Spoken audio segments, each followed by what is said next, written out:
안녕하세요. 오늘은 동서 갈등, 이것은 성격의 문제가 아니다.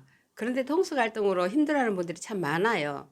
특히 요즘 들어서 연하 남편을 만나는 형님들이 생각보다 많기 때문에 나이는 내가 더 많은데 내가 형님 대접 해줘야 되고 이런 것들 때문에 동서 갈등들이 참 많은 것 같습니다.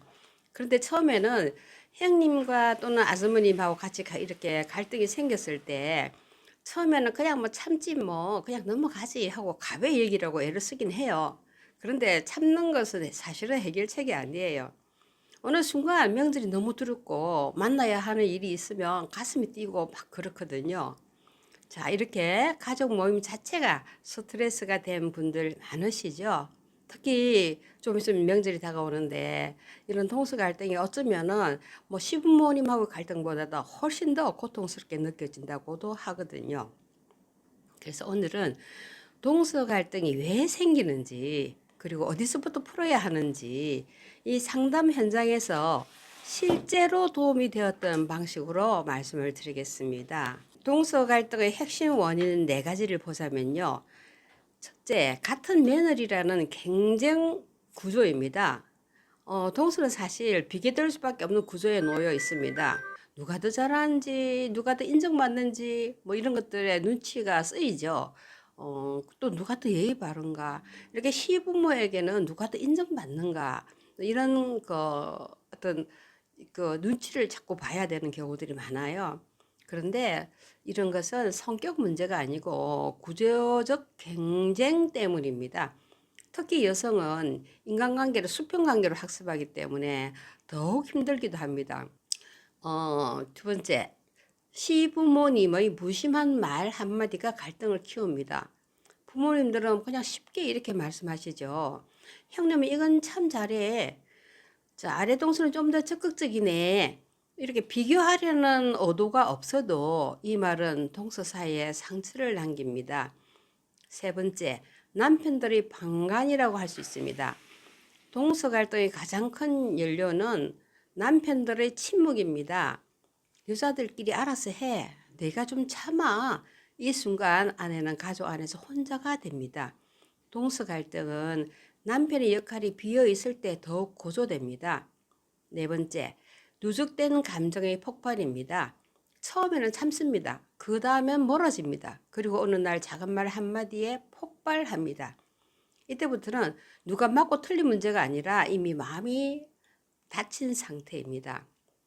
그래서 가장 중요한 것은 동서 갈등은 누가 예민한가의 문제가 아니라 구조 문제라는 것입니다. 그래서 가장 중요한 것은 동서 갈등은 누가 예민한가의 문제가 아니라 구조 문제라는 것입니다.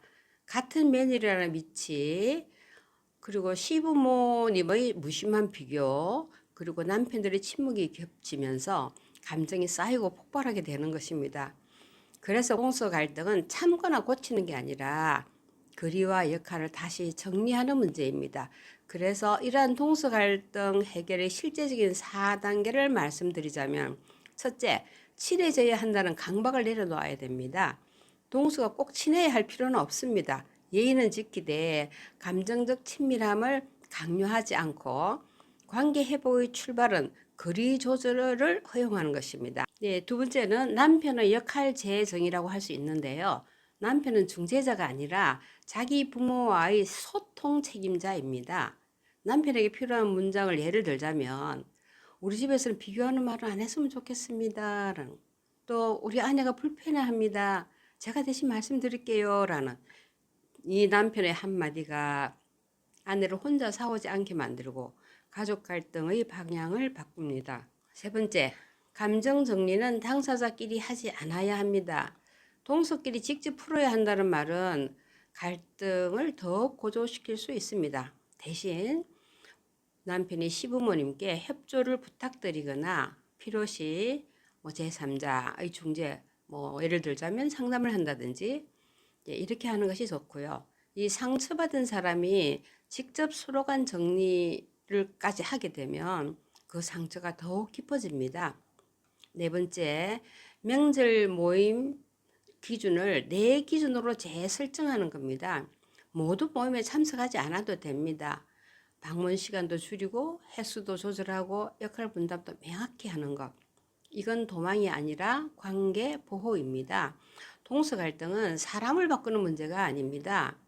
거리, 역할, 기대치를 조정하는 문제입니다. 참고 버티는 것이 해결이 아니라 안전한 선을 만드는 것이 회복입니다.